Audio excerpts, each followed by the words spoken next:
आपने कुछ ऐसे व्यक्ति जरूर देखे होंगे जो धर्म की आड़ में अपना धंधा बढ़ाना चाहते हैं। बाबर भी शायद उन्हीं में से कुछ था। वो मुस्लिम धर्म की आड़ लेके अपना साम्राज्य बढ़ा रहा था। उन्हें लगा वो जिहाद कर रहा है, लेकिन वो जिहाद के नाम पे अत्याचार था। वो जहाँ भी जाता कई हजारों लोगों को मार देता। वहाँ की स्त्रियों के साथ बलात्कार और शोषण होता।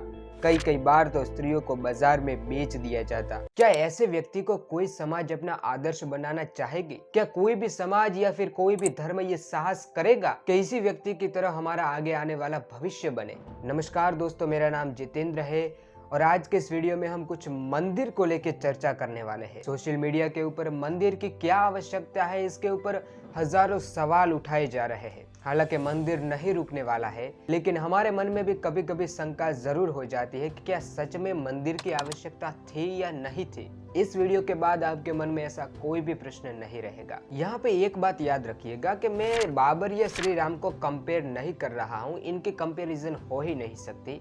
मैं सिर्फ और सिर्फ स्पष्टता कर रहा हूँ जिससे हमारे मन में कोई शंका न रहे। कौन है भगवान राम? मर्यादा पुरुषोत्तम। उन्होंने मर्यादा का वो शिखर लांघ दिया था जहाँ पे जाके बड़े बड़े साधु महात्मा भी विचलित हो जाते हैं, लेकिन वो विचलित नहीं हुए। समग्र विश्व के प्रति उनके मन में इतना अगाध प्रेम था जिनकी झलक आप उनके चरित्र में देख ही सकते हैं। एक वो व्यक्ति था जो स्त्रियों के ऊपर अत्याचार और शोषण करता था, और ये एक महान व्यक्तित्व जिसने स्त्री की मर्यादा के लिए लंका जैसा साम्राज्य ध्वस्त भी किया, और ध्वस्त करने के बाद उसकी लालसा नहीं रखी बल्कि उस साम्राज्य का त्याग भी किया। त्याग की इससे बड़ी और पराकाष्ठा क्या हो सकती है? बाबर का इतिहास अगर आप पढ़ेंगे तो उसके राज्य में शोषण, बलात्कार, अत्याचार, घृणा और धर्म के नाम पे लोगों को मारना, इसके सिवा और कुछ नहीं था। लेकिन अगर आप राम राज्य को देखेंगे तो न्याय, प्रेम, धर्म, धर्म यानी के धार्यते इति धर्मः, लोगों ने जिन जिन धर्म को धारण किया था उनके अंदर वो सही तरह से जी रहे थे। आपने वो कुत्ते वाली कहानी जरूर सुनी होगी जिसके अंदर श्री राम उसे न्याय देते हैं। वो क्या दर्शाना चाहती है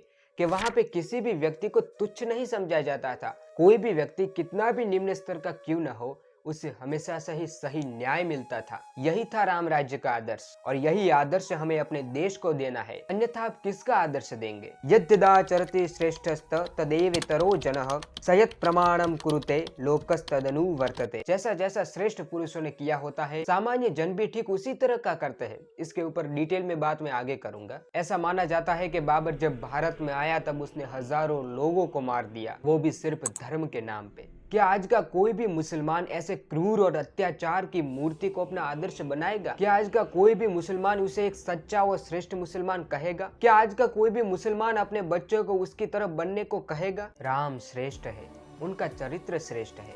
अगर आगे आने वाली पीढ़ी का चरित्र बनाना है, वर्तमान में जो चल रहा है उसे श्रेष्ठ बनाना है, तो वो राम के सिवा नहीं होगा। रमन्ति इति रामः। श्री राम केवल हिंदुओं के नहीं बल्कि समग्र विश्व के आदर्श है, क्योंकि वो तो रोम रोम में रमते हैं। चलिए अब थोड़ी सी बात हम मंदिर की क्या जरूरत है इसके ऊपर करते हैं। आप इस देश को क्या देना चाहते हैं? श्री राम का चरित्र या बाबर का अत्याचार? अवश्य श्री राम का चरित्र ही देना होगा। तो फिर इस महापुरुष का जो हमारे लिए भगवान है, उनका मंदिर क्यों न हो? हमने इतिहास में भी देखा है और वर्तमान में भी देख रहे हैं, तथा भविष्य में भी ऐसा ही चलेगा कि हम किसी भी क्रूर व्यक्ति के संपूर्ण निशानों को जड़ से मिटा देते हैं। हम उसकी एक छोटी सी याद भी रहने नहीं देना चाहते हैं। ऐसा क्यों करते हैं? क्योंकि उसका असर आने वाली पीढ़ी पे न हो। जो व्यक्तित्व पैदा हुआ था, ऐसा व्यक्तित्व आगे दूसरा न बन पाए, ताकि कोई भी व्यक्ति उस क्रूर व्यक्ति को आदर्श न माने। तो अब मुझे एक बात बताइए, क्या श्रेष्ठ व्यक्ति के आदर्श को समाज के अंदर स्थापित करने के लिए उसके निशानों को और भी बढ़ा चढ़ाकर स्थापित नहीं करना चाहिए? जिस तरह हम क्रूर के निशान मिटा देते हैं, उसी तरह हमें श्रेष्ठ के निशानों को बढ़ाना ही होगा, तभी इस देश का चरित्र बनेगा। जब किसी क्रूर व्यक्ति के आदर्श को समाज मानने लगे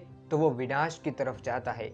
उसी तरह अगर एक श्रेष्ठ व्यक्ति के आदर्श को समाज मानने लगे तो वो अवश्य उत्तम और श्रेष्ठ बनेगा। हर जगह जीडीपी नहीं होती, हर जगह हम अर्थ और पैसों को नहीं देख सकते। हालांकि मंदिर से अवश्य जीडीपी बढ़ेगी, क्योंकि आपने बहुत ज्यादा अमीर मंदिर देखे होंगे जो सरकार के ही हस्तक है। शायद राम मंदिर भी आगे उन मंदिरों के अंदर आ जाए, लेकिन अगर हमें देश का चरित्र बनाना है तो राम ही चाहिए। हर माँ बाप यही चाहता है कि अगर उसका बेटा 10,000 कम कमाएगा तो चलेगा, लेकिन वो बाबर नहीं, भगवान श्री राम की तरफ तरह होना चाहिए। और हमें तो पता ही है, लक्ष्मी सदैव लक्ष्मीपति के चरणों में ही रहती है। मंदिर सदैव श्रेष्ठ आदर्शों का और धर्म का केंद्र रहा है। मंदिर से ही श्री राम के त्याग की ऊर्जा समग्र देश में फैलेगी। तनिक विचार करके देखिए, क्या चरित्र था श्री राम का, वो क्या त्याग था जो पिता के एक वचन के लिए अपना सारा राज्य न्योछावर कर दिया। मैं तो कहता हूँ, ऐसे महान चरित्र के चरणों में केवल एक मंदिर नहीं बल्कि संपूर्ण देश समर्पित कर देना चाहिए। वास्तव में तभी जाके एक उत्तम राष्ट्र का निर्माण होगा। हम सब जानते हैं कि आज तक का सबसे श्रेष्ठ राज्य राम राज्य था। अगर राम राज्य को फिर से स्थापित करना है तो उसका केवल एक ही उपाय है, हर एक युवा, हर एक व्यक्ति श्री राम को अपना आदर्श माने,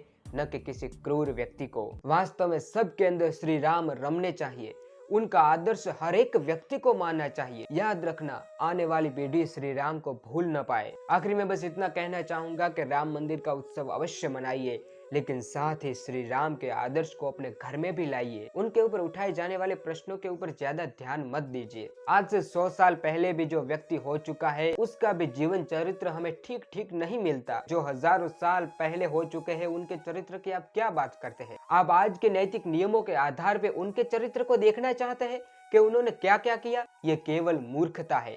आज के समय से उस समय को कभी कंपेयर नहीं किया जा सकता। चरित्र क्या है? संपूर्ण कर्मों की समष्टि को ही चरित्र कहते हैं। किसी एक घटना या एक कार्य को हम चरित्र नहीं कह सकते। श्री राम के संपूर्ण कार्यों की समष्टि को ही चरित्र मानना चाहिए और इसी की तरह अपना आदर्श बनाना चाहिए। श्री राम को जानो, राम तत्व को जानो। सर्वधर्मान् परित्यज्य मामेकं शरणं व्रज, अहम त्वाम सर्व पापेभ्यो मोक्षयिषि मा शुचः। सर्व धर्मों का त्याग कर, सर्व अहंकारों का त्याग कर श्री राम के चरणों में चले जाइए। वो आपको समग्र पापों से मुक्ति प्रदान कर देंगे। बस आज की वीडियो में इतना ही। मिलते हैं अगले वीडियो में, तब तक जय जय श्री राम।